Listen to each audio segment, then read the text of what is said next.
사사기 3장 12절에서 30절 말씀입니다. 사사기 3장 12절에서 30절입니다. 좀 빠르게 통독해 올립니다. 이스라엘 자손이 또 여호와의 목전에 악을 행하니라. 이스라엘 자손이 여호와의 목전에 악을 행함으로 여호와께서 모압 에글론을 강성하게 하사 그들을 대적하게 하시매 에글론이 암몬과 아말렉과 자손들을 모아 가지고 와서 이스라엘을 쳐서 종려나무 성읍을 종려한지라. 이에 이스라엘 자손이 모압 에글론을 18해 동안 섬기니라.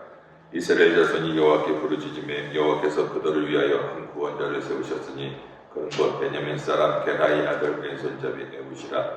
이스라엘 자손이 그를 통하여 모압 에글론에게 공물을 바칠 때 에훗이 길이가 한 규빗 되는 자위의 날성 칼을 만들어 그의 오른쪽 허벅지 옷 속에 차고 공물을 모압 에글론에게 바쳤는데 에글론은 매우 비둔한 자였더라. 에훗이 공물 마친 후에 공물을 메고 온 자들을 보내고 자기는 길갈 근처 돌뜨는 곳에서부터 돌아와서 이르되 왕이여 내가 은밀한 일을 왕에게 알리려 하나이다 하니 왕이 명령하여 조용히 하라 하매 모셔 선지자들이 다 물러간지라.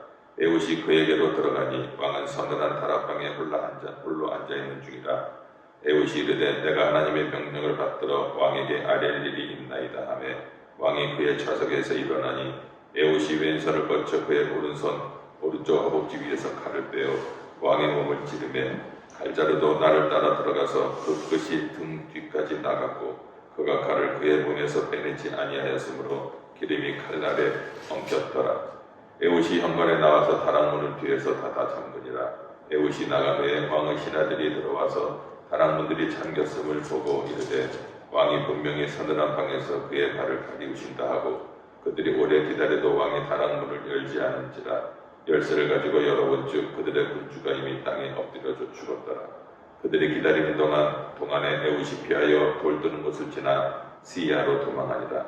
그가 이르러 에브라임 산지에 나팔을 불매 이스라엘 자손이 산지에서 그를 따라 내려오니 에훗이 앞서가며 그들에게 이르되 나를 따라라. 여호와께서 너희의 원수들인 모압을 너희의 손에 넘겨주셨느니라 하매 우리가 에훗을 따라 내려가 모압 맞은편 요단강 나루를 장악하여 한 사람도 건너지 못하게 하였고 그때 모압 사람 약 10,000명을 죽였으니 모두 장사요 모두 용사라. 한 사람도 도망하지 못하였더라.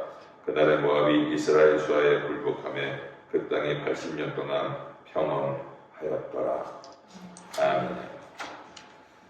오늘 약한 나로 강하게 라는 제목으로 말씀을 전하겠습니다. 우리 캐나다 토론토에는 야구팀이 있죠. 메이저리그 야구팀. 뭐가 있죠? 블루제이가 있는데 그 블루제이는 류현진이라는 선수가 있습니다. 다 아시죠? 류현진 선수. 우리나라 국보급 투수죠. 옛날에 우리나라에는요 2명의 국보급 투수가 있었습니다. 손동열 투수하고 최동원, 이제 고업체 돌아가서 최동원 투수가 있었는데 이 한국의 국보급 투수가 일본으로 건너가서 나고야의 태양으로 이렇게 불리워질 정도로 유명했던 선수가 있는데 그분이 바로 손동열 선수입니다. 그런데 이 손동열 선수가요 커브를 던지지 못했대요. 이게 프로에서 이 커브를 던지지 못한다라는 건 굉장히 마이너스감이죠, 그죠? 핸디캡이 있는 거죠. 왜 그랬냐면은 몸은 180의 커브인데 손이 좀 작았대요. 그래서 이 커브는 공을 착 잡아서 돌려야 되는데 손이 너무 작으니까 이 커브가 안 되는 거예요. 그래서 이 손동열 선수가 자기의 약점을 덮어두고 자기의 장점을 극대화하기로 했습니다. 세게 던지는 건 잘하거든요. 그래서 연습을 직구하고 세게 던질 수 있는 잘 안 잡아도 되는 직구하고 슬라이드를 계속적으로 연습을 해갖고 마침내 한국에서는 10년, 일본에서는 4년 동안 야구계를 호령한 분이 바로 손동열 투수입니다. 지금은 그가 이제 은퇴하시고 감독도 은퇴하고 계시지만 아직도 그의 수많은 기록들이 깨어지지 않는다고 합니다. 우리는 흔히 약점이 없는 사람, 그리고 재능이 탁월한 사람, 남보다 장점이 많은 사람이 큰 일을 할 수 있다라고 생각을 합니다. 그리고 하나님도 그런 사람을, 그렇게 장점이 많은 사람들을 사용하고 계신다라고 생각하는 분들도 있을 거예요. 그래서 보면은 제가 뭐 다 그런 건 아니지만은 목회자 청빙 이런 걸 보면 거의 슈퍼맨을 뽑는 듯한 느낌이 있어요. 박사학위도 있어야 되고, 뭐 신체 검사할 때 뭐 조금이라도 아픈 데가 있으면 안 되고, 뭐 완벽한 그런 사람이 돼야지 담임 목사가 될 수 있고 청빙을 받을 수 있다. 뭐 그런 생각을 좀 갖게 됩니다. 그러나 물론 그러한 장점 때문에 하나님 앞에 쓰임 받을 수도 있지만 오히려 그 장점 때문에 하나님 앞에 쓰임 받지 못하는 경우가 더 많다는 것을 우리가 알아야 됩니다. 자기의 장점 때문에 하나님을 의지하지 않고 자기를 의지하다 보니까 하나님과는 거리가 먼 그런 세상적인 성공은 할 수 있어도 하나님이 원하는 성공은 할 수가 없다라는 것입니다.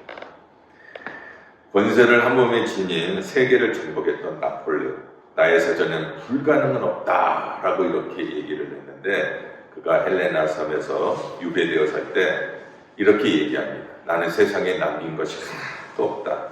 나세렛 예수여 당신의 나라만이 영원합니다. 이렇게 고백을 하고 그의 삶을 마감했다라고 합니다. 여러분 성경에도 보면 삼손이라는 사람이 있습니다. 삼손은 얼마나 힘이 강합니까? 그냥 뭐 어마어마하게 힘이 강해서 당할 사람이 없었습니다. 그러나 그 힘 믿고 그가 자기 마음대로 하다가 어떻게 되었습니까? 눈을 뽑히게 되고 마지막에는 하나님의 일을 감당했지만 중간중간에 참 비참한 인생을 살았습니다. 이 땅에 자신이 가졌던 장점 때문에 망해져가는 사람을 우리가 써보면 아마 백과사전을 남겨도 모자랄 정도로 수많은 사람들이 자기의 장점 때문에 자기를 믿고 살아가다가 망했던 사람이 많이 있습니다. 반면에 자기의 약점을 아는 사람, 좀 평범한 사람, 또 잘난 구석이 별리 없는 사람, 오히려 그런 분들은 하나님을 더 의지하고 하나님 앞에 나아갔기 때문에 하나님 앞에 쓰임받는 그런 인물들이 성경에도 그렇고 우리 주위에 얼마나 많은지 모릅니다. 한국은 특별히 이 열등감이 많아지게 하는 사회적 구조인 것 같습니다. 남하고 항상 비교를 해요. 그래서 뭐 누구와 차를 이걸 사면은 누가 이걸 사야 되고, 누가 뭐 옷을 저걸 사면 저걸 사야 되고, 학원도 어디를 보내야 되고, 뭐 아이들 어릴 때부터 시작해서 하여튼 이 열등감, 비교하는 것. 그래서 외향적으로 뭔가를 보여야 됩니다. 여러분 이 세상에 95%의 사람들은요 자신의 약점 때문에 열등감을 가지고 살아간다고 합니다. 그러니까 저도 다 여러분들도 열등감은 다 있어요. 누구나. 그런데 문제는 내 열등감이 내가 부족한 것이 무엇인가가 문제가 아니라 그 내 약점을 가지고 어떻게 살아갈 것인가, 어떻게 내가 받아들일 것인가, 어떻게 극복하면서 살아가야 될 것이냐가 굉장히 중요하고 그럴 때 그의 인생이 달라지게 된다는 것입니다. 링컨을 보세요. 학력이 국민학교 졸업이었어요. 그러나 그는 학력의 약점을 딛고 변호사가 되었고 그는 결국은 역사상 가장 위대한 대통령이 되었습니다. 우리 곁에 얼마나 결정적인 약점을 가지고 사역을 했던 분들이 많습니다. 한국 교회에도요. 한경진 목사님, 조용기 목사님 다 건강에 문제가 있었던 분입니다. 큰 교회를 해서 큰 인물이라고 할 수는 없겠지만은 한국에서 그래도 영향력을 많이 끼쳤던 목사님 중에 온누리교회 하영조 목사님, 주한교회 나경일 목사님, 사랑의 교회 오카는 목사님 이런 분들은 다 암으로 여러 가지 병원 6번이나 또 수술도 하셨고 여러 가지 질병을 안고 사셨던 분입니다. 그런 분들이 하나님 앞에 자기의 부족한 부분을, 자기의 약점을 내놓고 하나님 앞에 나갔을 때 하나님 앞에 위대하게 쓰임을 받았다는 것입니다. 성경에 삭개오라는 분이 있죠. 자기의 약점은요, 직업상의 약점이 있었습니다. 그분은 세리라는 직업을 가지고 있었는데 이거는 친일파라고 할 수 있죠. 우리나라 말로 얘기하면은. 그래서 동족의 세금을 빨아먹는, 그래서 동족들한테 손가락질 받는 저 친일파야. 응? 그런 직업의 약점이 있었습니다. 그리고 그는 신체가 작아서 키가 작았다. 그래서 이 키에 대한 컴플렉스, 약점, 그리고 직업상의 그런 어떤 사람들에게 손가락질 받고, 그러니 뭐 사람들하고 관계가 있었겠어요. 그러던 어느 날 참 고독하게 지낼 때 예수님께서 지나간다는 소리를 듣고, 아, 저분이면 나의 뭐 아픔과 나의 슬픔을 좀 치료해주고 그러지 않을까. 그래서 나갔는데 사람들이 너무 많은 거예요. 그러다 보니까 예수님을 만날 수가 없네. 그래서 어떻게 했죠? 이 삭개오가 뽕나무 위로 올라갔어요. 그 약점이 오히려 장점이 돼서 뽕나무 위로 올라가서 예수님을 만난 다음에 그 성경에 보면은 헌금을 가장 많이 낸 사람 중에 한 사람이 되었습니다.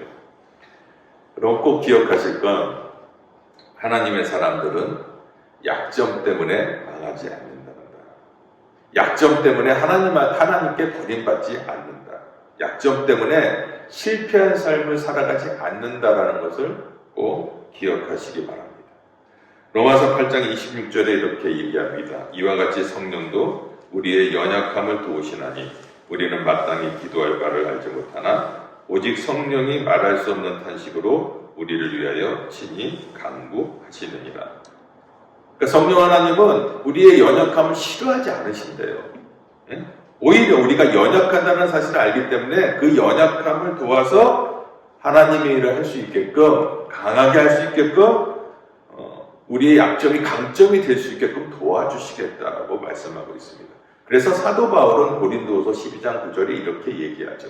내 능력이 약한 데서 온전하여 지니라. 나는 나의 약한 것을 자랑하노라. 오늘 예수님께서는요, 저와 여러분의 약함을 이용하여 강하게 역사하시는 줄 여러분 믿으시기 바랍니다. 아멘. 오늘 본문 사사기는요, 이 약점을 가진 평범하지도 않은 평범보다 더 연약한 사람을 하나님께서 어떻게 쓰셨는가를 보여주는 내용이 오늘 말씀에 있습니다. 오늘 본문 시작하는 12절에는요, 이스라엘 자손이 또 여호와의 목전에 악을 행했다. 네? 그렇게 나와 있죠. 또 여호와의 목전에서 악을 행하니라. 이 또라는 말에 액센트가 있습니다. 사사기를 살펴보면 인간이 얼마나 어리석고 얼마나 약한지 몰라요. 이스라엘 사람들은요, 자기가 잘못해갖고 뭔가 잘못되면 하나님께 이제 채찍을 맞고 나서 울면서 회개합니다. 그러니까 하나님은 그들을 용서하시고 다시 사사를 보내주셔서 그들을 구원해주시고 평안한 삶을 허락합니다. 그러다가 조금만 편해지면 또 언제 그랬냐는 듯이 또 옛날로 돌아가서 또 죄를 짓고 또 하나님을 떠나고 또 자기 마음대로 살다가 또 하나님께서 용서해 주시고 돌아오게 하는, 사사를 보내서 회복시켜 주시는. 여러분 어떠세요? 이 또라는 말에 여러분 어떻습니까? 저는 이 또라는 단어를 보면서 나의 모습이 좀 언뜻 보인다. 우리들의 모습이 언뜻 보이지 않나, 그렇게 생각을 합니다. 지금 하나님께서는요, 하나님을 배신한 이스라엘 백성들을 책망하고 깨우치기 위해서 그 모압 왕 에굴론을 왕성하게 해서 그들로 하여금 이스라엘 백성들을 깨우칩니다. 모압은 아브라함의 조카 롯과 그의 딸 사이에 태어난 그런 족속입니다. 금친상간으로 해서 태어난 족속이에요. 모압하고 암몬. 그래서 하나님이 굉장히 싫어하는 족속입니다. 그런데 그 싫어하는 족속이 모압 왕과 암몬 왕과 아멜렉이 함께 연합하여 이스라엘로 쳐들어와서 오늘 말씀해 보면 종려나무 성읍 여리고를 점령하고 18년 동안 이스라엘로부터 조공을 받아갑니다. 이 종려나무 성읍을 빼앗겼다는 것은, 여러분, 나무가 있으려면 뭐가 있어야 되죠? 물이 있어야 되죠. 그러니까 거기가 경제 요충지예요. 종려나무 성읍이라면. 거기를 빼앗겼다는 것은 모든 경제적인 것들을 다 빼앗겼다는 거나 마찬가지입니다. 그러니까 굉장히 어려웠겠죠. 물도 구하기 어렵고 양식도 구하기 어렵고 좀 여러 가지 먹고 살기가 막막하니까 이스라엘 백성들이 또 하나님 앞에 하나님 살려주세요, 살려주세요 이렇게 외쳤습니다. 그럴 때 하나님께서는요 오늘 에웃이라는 사사를 일으켜서 이스라엘 백성들을 구하는 내용입니다. 에웃은 보니까 이 모압 왕 에글론 왕을 죽이지 않으면은 이 이스라엘이 회복될 것 같지가 않은 거예요. 그래서 이제 곡물을 가지고 모압 왕 에글론에게 갑니다. 갈 때 오른쪽 바지 주머니에 한 규빗 45cm나 되는 그런 칼을 숨겨서 들어갑니다. 곡물을 바치고 아부를 떠는 척하고 이렇게 그래야 되지 않겠습니까? 아 왕이시여, 우리의 왕이시여 그러면서 아부를 탁 떨다가 왕이시여, 왕에게 드릴 말씀이 있습니다. 그러면서 독대를 전하죠. 독대하는 자리에서 칼을 빼갖고 에글론의 배를 찌릅니다. 칼이 얼마나 깊게 들어갔던지 칼이 등 뒤로 나갔고 칼을 뽑지 않았기 때문에 그 칼에 그 기름이 엉켜 있었다라고 나옵니다. 그런 다음에 에웃이 에브라임 산지로 가서 나팔을 불고 이스라엘 백성들을 봅니다. 내가 에글론 왕을 죽였다. 지금이 기회다. 모압을 내쫓을 지금이 기회다. 그러면서 이스라엘 백성들을 모아서 모압 군인들 10,000명을 다 죽이고 이스라엘의 평화를 선포합니다. 이것이 오늘 본문의 대략적인 내용입니다. 오늘 본문에 보면은 에웃이라는 사람이 나오는데 그는 베냐민 지파였어요. 여기서요. 그리고 왼손잡이였다라는 것이 나옵니다. 히브리어로 벤이라는 뜻은요 아들이라는 뜻이 있습니다. 벤, 아들. 야민이라는 뜻은 오른손. 그러니까 오른손의 아들. 그러니까 하나님의 전능하심을 얘기할 때는요 하나님의 오른손을 얘기합니다. 하나님의 전능하신 오른손. 그러니까 오른손 지파니까 어때요? 굉장히 능력 있는 지파에 태어난 아들이다. 이렇게 볼 수가 있습니다. 베냐민 지파에 나온 에웃. 그런데 에웃이 오른손잡이가 아니라 왼손잡이였어요. 그럼 왼손잡이라도 살아가는데 지장 없습니다. 그렇죠? 근데 여기서 말하는 왼손잡이로는요 뜻이 히브리어로 오른손이 묶인 사람이라는 뜻이 있습니다. 그러니까 여기서 왼손잡이라는 것은 오른손에 핸디캡이 있는 사람, 오른손이 조망만 하거나 쓰지를 못하거나 눈으로 봐서도 장애가 있는 사람을 이렇게 가리키는 말을 지금 왼손잡이로 쓰고 있는 것입니다. 여러분 장애가 있으면 무슨 일을 하겠어요? 사실 아무것도 할 수가 없죠. 지금 시대에도 장애가 있으면 할 일이 많지가 않은데 그 당시에는 할 수 있는 일들이 별로 없었습니다. 그런데 하나님께서는 그를 일으켜 세워서 하나님의 일을 하고 있는 것입니다. 지금 에웃이 모압 왕 에글론에게 갔는데 아마 아무 조건 없이 아무런 의심 없이 에글론 왕을 독대할 수 있었던 것은 아마 에웃이 장애가 있으니까 그 장애가 있는 사람이 무슨 힘을 쓰겠어요. 그러니까 마음을 편하게 놓을 수가 있었던 것입니다. 그리고 모압 왕 에글론은 비둔한 자라고 하는데 이 비둔한 자라는 것은 큰 거구였다. 몸집이 컸다. 뚱뚱하고 몸집이 컸다라는 것입니다. 그래서 오늘 본문은 장애인인 에웃이 큰 거구의 에글론 왕을 죽였다라는 것이 오늘 본문 내용입니다.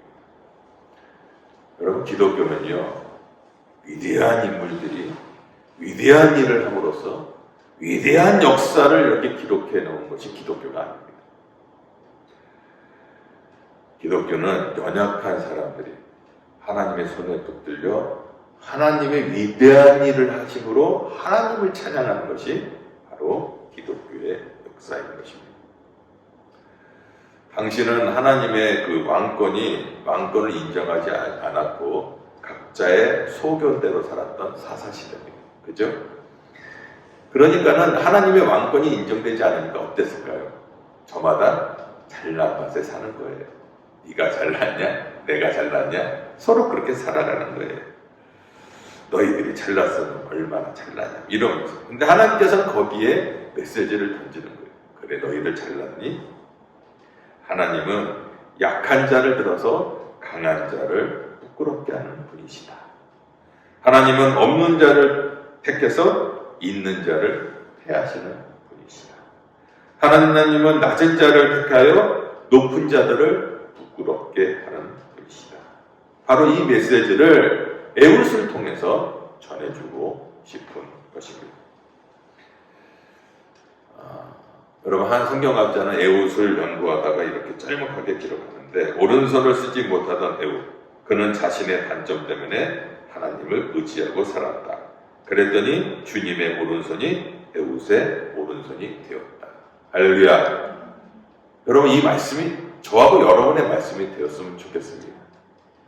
우리의 부족함을 단점 때문에 하나님을 의지하고 살았더니 하나님께서 우리의 오른손이 되어 주셨다. 그런 역사가 저와 여러분의 삶 가운데 있기를 주의 이름으로 축원합니다. 다시 본문으로 돌아가서 에웃은 조공을 바치는 과정에서 모압 왕을 죽일 기회가 엿보았어요. 근데 아마 기회를 좀 보지를 못했던 것 같아요. 맨 처음에 가자마자 죽이질 못했으니까요.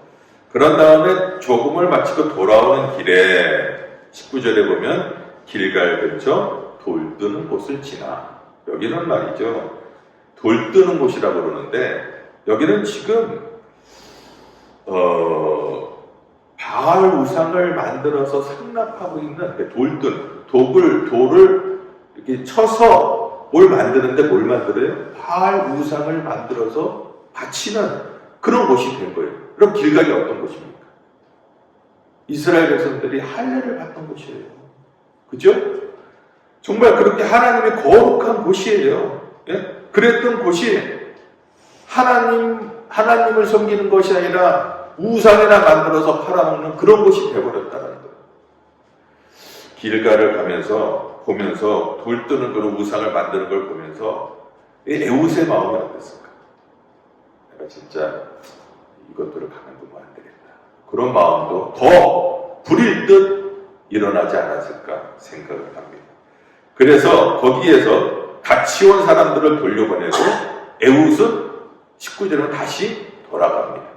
그리고 난 다음에 왕에게 왕이시여, 제가 아주 긴밀하게 드릴 얘기가 있는데 좀 조용히 얘기했으면 좋겠습니다. 그렇게 얘기하니까 이 왕이, 에글론 왕이 서늘한 다락방으로 에웃을 불러드립니다. 이 사람은요, 뭔가 은밀한 일이라고 하면 그렇게 듣고 싶은 것 같아요. 저도 모르게 너한테만 얘기하는 건데 그러면 괜히 듣고 싶어요. 그죠? 왕도 뭐 이렇게 이제 공부를 많이 가지고 온 그런 에웃의 사람인데 이 사람이 은밀하게 들을 얘기가 있다 그러니까 혹시 이스라엘에 무슨 정보를 주지 않을까? 뭐 그런 얘기겠죠. 그래, 한번 들어와봐. 응? 그러면서 무슨 말인고? 우리나라에도 사극을 보면 왕에게 얘기할 때 왕이시여 조용히 들을 말씀이 있습니다. 그러면 이제 무슨 말인가? 그러면서 이렇게 귀를 기울이고 귀에다가 이렇게 쏙닥쏙닥 얘기하지 않습니까? 아마 그림을 그려보면은 조용히 가서 왕이시여 그러면서 가까이 갔을 거예요. 그러면서 제가요 그러면서 칼을 빼서 왼손으로 오른손에 있는 칼을 빼서 그 왕의 가슴을 찌르게 됩니다. 그리고 나서 그 칼이 등 뒤에까지 나갔다. 어떤 학자는 그것이 뒤에서 나왔다 그러는데 변이 뒤에서 나왔다 그렇게 해석하는 사람도 있습니다. 놀래서 맞을 때 깜짝 놀라서 변이 나왔다 이렇게 해석하는 분도 있는데 저는 그 말도 일리가 있다고 생각합니다. 왜냐하면 제가 예전에 영화를 찍을 때 벌써 25년 전에 제가 영화를 좀 찍지 않았습니까? 영화 배우를 하던 시절에 허준호 씨하고 같이 영화를 찍는데 같이 추적신을 찍다가 제작자의 그 매니저 차가 그만 양수리에 있는 그런 그 절벽으로 떨어지고 말았어요. 촬영을 하고 있는데 여기 딱 세워놓고 막 달려가고 괜찮습니까? 하고 내려갔는데 거기 감독님도 타고 촬영 감독도 타고 매니저가 탔는데 매니저가 나오면서 하는 말이 이런 얘기 저 똥 쌌어요. 너무 놀라니까 사람이 죽음에 다가오니까 순간적으로 변이 나올 수가 있다라는 거예요. 저도 이 학자의 말에 어느 정도 이해는 갑니다. 어찌됐건 문을 잠그고 난 다음에 24절에 왕이 지금 다락방에서 발을 가리고 있습니다. 그러니까 이제 뒤에 밖에 있던 하인들이 그렇구나 우리 왕이 변을 보는구나. 왜냐하면 냄새도 좀 이렇게 나올 수 있으니까 변을 보시는구나. 그렇게 생각하고 한참을 기다렸다는 거죠.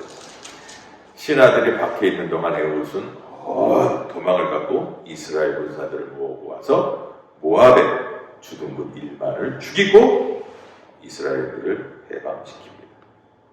우리 사랑하는 성도 여러분, 여러분의 약점이 무엇입니까? 혹시 신체적인 약점을 가지고 있습니까? 아니면 정신적인 약점을 가지고 있습니까? 아니면 환경적인 약점, 그리고 태어나서 자라올 때 그런 약점이 있습니까? 그럼 약점에 갇혀 살지 마십시오. 약점 때문에 낙심하지도 마십시오.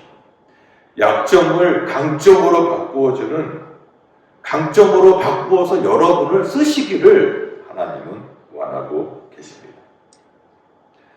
약점 때문에, 콤플렉스 때문에 늘 열등감을 가지고 살면요, 불평분자가 됩니다. 그 입술에는 늘 감사는 없고 늘 불평, 원망, 불만만 가지고 삽니다. 그래서 초라한 인격의 소유자가 되는 것입니다. 세상 사람들은 맞아요. 약점 있는 사람을 싫어합니다. 연약한 사람, 흠 있는 사람, 인생의 무거운 짐을 지고 살아가는 사람들, 세상 사람들은 싫어합니다. 그러나 우리 하나님은 그런 약점 있는 사람들을 늘 오라고, 늘 환영하고 있어요. 마태복음 11장 28절에 수고하고 무거운 짐진 자들아 다 내게로 오라. 내가 너희를 쉬게 하리라. 할렐루야. 여러분 십자가 앞에 나가세요. 십자가는 참 신비한 곳입니다. 그곳은 죽음이 영원히 패한 곳이고 죄인이 의인으로 변하는 곳이고 죄인들에게 용서가 선포된 곳이고 그리고 인간의 모든 약점을 품고 그 약점을 다시 강점으로 만들어서 새 사람을 만들어 하나님의 일꾼으로 쓰임받게 하는 그곳이 바로 십자가의 능력인 줄 믿으시기 바랍니다. 아멘. 그래서 이런 찬양도 있잖아요. 주 안에 있는 나에게 딴 근심이 있으랴 십자가 밑에 나가 내 짐을 풀었네 주님을 찬송하면서 할렐루야 할렐루야 내 앞길 멀고 험해도 나 주님만 따라가리. 아멘. 오늘 말씀에 보면 에훗에게 그 여호와의 영광, 성령이 임하셨다라는 말씀은 없습니다. 그러나 사사기 3장 9절과 10절에 보면 에훗의 전사사 운니엘을 부를 때 여호와의 영이 그에게 임하였다. 그러므로 여러분, 하나님께서 택하여 사사로 부름을 받을 땐 여호와의 영이 임한 것이 전제가 되어 있다는 것을 우리가 알 수가 있습니다. 그럼 여호와의 영이 무엇입니까? 바로 성령 하나님입니다. 이제 성령 하나님이 우리에게 임하시면요, 정말 우리의 약점, 우리의 부족한 점이 강점으로 변화되기 시작합니다. 우리는 이렇게 기도하죠. 하나님 우리의 약점을 좀 제거해 주세요. 그럴 때 하나님은 성령 하나님을 통하여 이렇게 감동을 줄 수가 있어요. 내가 너의 약점을 통해서 내가 너를 통하여 그 일을 하고 싶다. 너의 약점이 약점이 아니라 그 약점을 통해서 내가 너를 통하여 나의 일을 하고 싶으니 너는 그걸 감정으로 긍정적으로 받아들여라 라고 말씀할 수가 있어요. 그래서 기도할 때요, 하나님 내가 고칠 수 있는 것은 고칠 수 있는 용기를 주시고, 하나님 내가 고칠 수 없는 것은 담대히 받아들일 수 있는 그런 평안함을 내게 주시옵소서. 그리고 내가 고칠 수 있는 것과 고칠 수 없는 것을 분별할 수 있는 지혜를 주시옵소서. 이렇게 기도했으면 좋겠습니다. 그래서 성령님이 내 눈을 탁 여시면요, 내 안의 약점이 이제 하나님의 놀라운 강점으로 보이기 시작합니다. 내 안의 그 약점을 통하여 하나님께서 하시는 놀라운 은혜를 발견하게 되는 거죠. 그러므로 우리는 병이 들든지 건강하든지 내가 부하든지 가난하든지 높아지든지 낮아지든지 성공하든지 실패하든지 우리는 은혜 안에서 살아갈 수가 있게 되는 것입니다. 오늘 그러한 기도를 했으면 좋겠습니다. 하나님, 사도 바울도 그랬습니다. 하나님 내 약점 뭐죠? 내 눈에 내 가시를 좀 없애주세요 그랬어요. 그러자 하나님께서 뭐라고 얘기합니까? 내 은혜가 족하다. 그 가시를 가지고 겸손하게 더 큰 일을 감당하는 바울이 되었다는 것입니다. 때로는 그 가시를 없애달라고 기도할 수는 있지만 때로는 내 약점이 하나님의 큰 도구가 된다는 사실을 꼭 기억했으면 좋겠습니다. 두 젊은이가요 없이 사랑을 했습니다. 그런데 이 사랑했던 두 젊은이인데 전쟁이 일어났어요. 그래서 남자친구가 전쟁터로 떠나게 되었습니다. 군대 가기 전에 이 둘은 약혼을 했습니다. 너무너무 사랑했어요. 그리고 여인은 날마다 사랑하는 그 약혼자가 건강한 모습으로 돌아오기를 간절히 바라고 기도하고 있었습니다. 그런데 이 약혼자가 전쟁터에서 그만 단 다리를 잃어버리게 됩니다. 그런데 이 약혼자가 이 불편한, 이 불구된 몸으로 그 여자친구에게 약혼자에게 갈 용기가 없는 거예요. 왜냐하면 이 평생 불구의 몸으로 내가 그 여자한테 부담을 주고 싶지가 않은 거예요. 그래서 죽었다고 거짓 사망 통지서를 보내게 됩니다. 그런데 너무너무 사랑하기 때문에 좀 멀리서 그 여인을 지켜보고 있었어요. 그러다 어느 날 그 여인이 시간이 좀 지나고 결혼을 한다라는 소식을 듣게 되었습니다. 너무너무 축하해주고 싶었습니다. 그래서 그 결혼식장에 멀리서 지켜봤는데 결혼식장에 새 신랑이 두 다리가 없는 그 남자가 새 신랑 옷을 입고 휠체어로 들어가고 있는 모습을 보게 되었습니다. 그때 이 한 다리 잃은 그 옛 약혼자는 눈물을 확 쏟으면서 후회를 했다고 합니다. 여러분, 자신이 장애인이라고 해서 부족하다고 하나님을 피한다면 하나님은 우리보다 더 부족한 사람을 들어서 쓰는 줄 여러분 기억하시기 바랍니다. 내가 부족해서 하나님 안 되겠어요. 내가 부족해서 나는 이렇게 부족해서 하나님 나는 안 돼요 라고 한다면 하나님은 나보다 더 부족한 사람을 데려다가 쓴다라는 것을 기억하시고 하나님 내 모습 이대로 사용하여 주시옵소서라고 하나님 앞에 나아가 매달리는 저와 여러분의 삶이 되기를, 그러한 믿음이 되기를 주의 이름으로 축원합니다. 성령님이 임하게 되면요 자유하게 됩니다.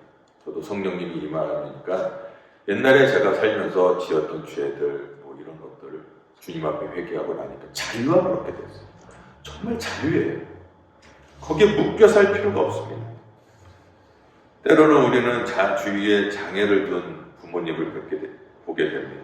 그런데 그분들 어떨 때는 보면은 내가 전생에 죄를 많이 지어서 이렇게 얘기하는 분들도 있고, 내가 남편과 시집 식구를 볼 능력이 없다 이런 것들. 근데 이제 어떤 두 아이가 있었는데 이제 그 저의 부모가 되었는데 장애를 든 부모가 이제 애를 학교를 보냈습니다. 그런데 이 아이의 언니가 학교에 갔다 오더니 동생의 이름을 부르면서 이렇게 얘기를 합니다. 엄마, 쟤 보내지 마. 나보고 친구들이 날 보고 쟤 병신 언니라고 그래. 그 언니는 좀 정상인데 동생이 장애가 있었던 거예요.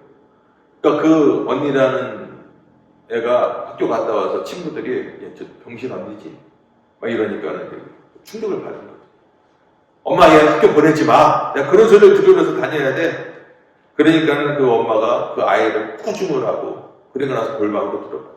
그런데 사실 그 어머니도 본인도 그 장애가 있는 아이가 부끄러워서 숨기기도 하고 시장에 데려가기도 하고 뭐 사람들 모이는데 데려가지도 하고 그렇게 살았단 말이에요. 그러니 그 큰 딸도 그렇게 할 수밖에 없는 거죠.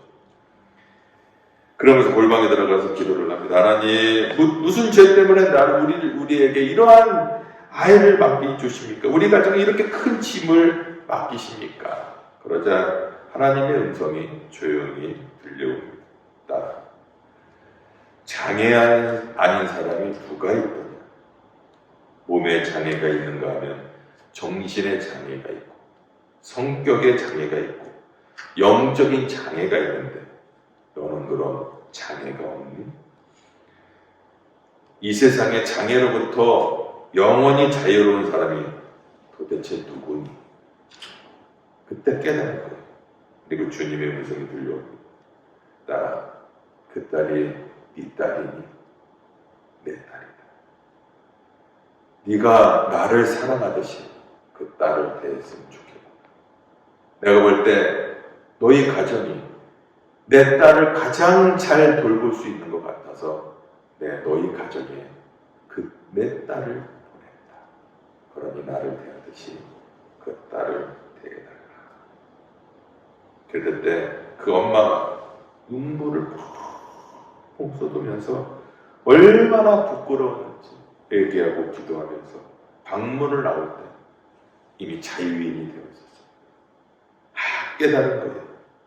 이 아이가 부끄럽기만 했는데 이제는 너무너무 사랑스럽게 그지없는 아이가 되었습니다. 손잡고 당당히 나아가 시장을 다니지 못했는데 이제 이 아이의 손을 붙잡고 당당히 시장에 가고 파티장에도 가고 사람들 앞에서 내 딸입니다 라고 하고 키스하고 뽀뽀해주고 자유함을 얻게 된 거예요. 약점을 약으로 삼아서 강점으로 살아가는 삶. 이것이 하나님의 사람들의 인생인 것입니다. 나의 약점을 통하여 어떻게 섬길까? 나의 약점을 통하여 하나님이 어떻게 강력하게 역사할까? 이것이 하나님의 백성들의 기도 제목인 것입니다. 우리에게도 약점이 있지 않습니까? 저도 약점이 있고 저도 장애가 있고 저도 제 여동생이 약간 장애가 있어요. 대학교 다닐 때 피해망상을 좀 이지배를 당해서 피해망상이 있습니다. 그러나 제 동생 예전에는 사실 목회를 하면서 우리 집안에 약간 정신적으로 문제가 있는 사람이 있다 그러면 나를 어떻게 할까? 근데 제가 많이 회개했습니다. 어디 가서든지 어느 설교를 하든지 나는 내 사랑하는 동생이 있는데 피해망상에 걸려 약간 정신적으로 문제가 있지만 얼마나 정말 천사 같은 아이인지 모릅니다. 그 아이의 마음을 보면 천사 같다라고 얘기를 합니다. 이제 여러분 자유하십시오. 며칠 전 제가 노숙자 사역을 하는 목사님을 만나게 되었는데 목사회에서 구제연금을 전달하기 위해서 그 목사님을 만났습니다. 목사에서도 임원이라 같이 가서 이제 이런저런 얘기를 하고 있는데 그 노숙자 사역하는 목사님이 참 목사님 교회 이름이 뭐라고요? 그래서 한평교회입니다. 그랬더니 한평이요? 어디 지역 한평을 얘기하시는 것 같아요. 그래서 아니요, 한평이 아니라 한평이요. 그랬더니 제가 들었던 교회 이름 중에 가장 성경적인 가장 아름다운 교회 이름 같습니다. 그러는 거예요. 저도 처음 들어봤어요. 대부분 목사님들 만나면 한평이 뭐야? 만평으로 해야지.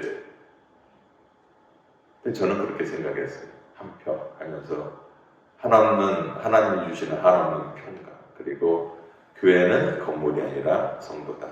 이 성도님이 어디에 가든지 한평에 그곳이 쓴 곳이 우리 성도님 한 분 한 분 서 있는 그곳이 한평의 교회다. 이렇게 생각도 했고, 그리고 한편은 그랬어요. 내가 만평으로 교회를 지었다 그러면 내가 내 힘으로 만평이 된 것부터 시작한 거 아니겠어요?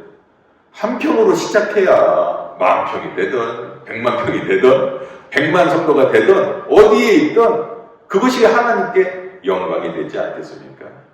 우리 한평교회가 온라인 예배를 통해서도 그것에 한평의 교회가 세워질 수가 있고, 토론토와 세계 열방에 정말 한평의 교회가 수백만 곳에 세워지기를 간절히 소원합니다.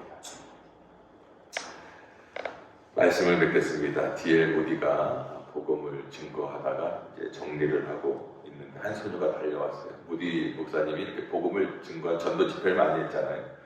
어떤 아이가 와서 저도 무디 목사님처럼 하나님 알기를 원합니다. 그래서 무디 목사님이 그럼 성경을 많이 읽어. 그랬더니 저는 글을 잘 몰라요. 그랬더니 그러면 너가 있는 걸 한번 들여봐. 저는 가난해서 가진 것도 없어요.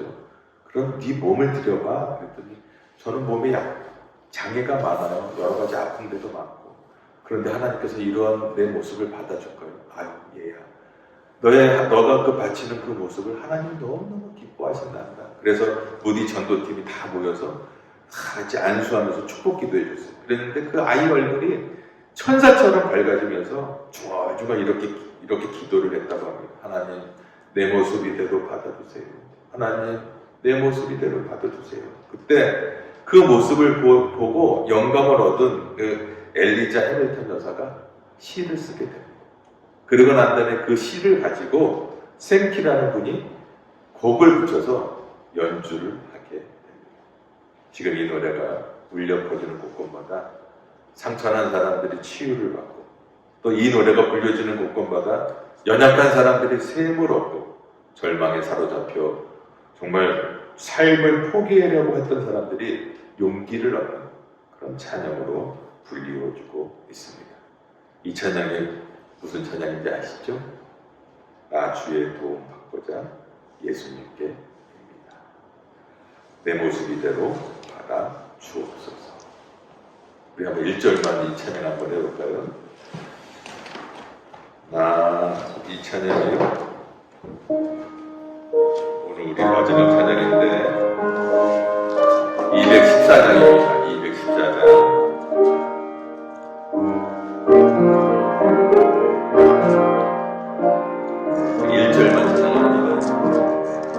나 주의 도움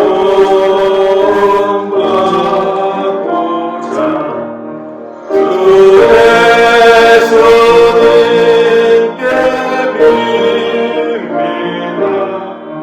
그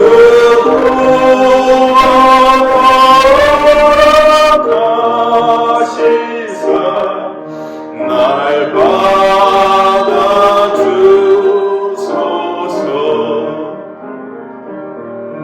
내 모습 이대로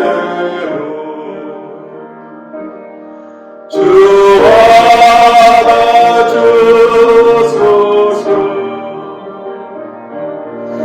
날 위해 돌아가신 주 날 받아주소서.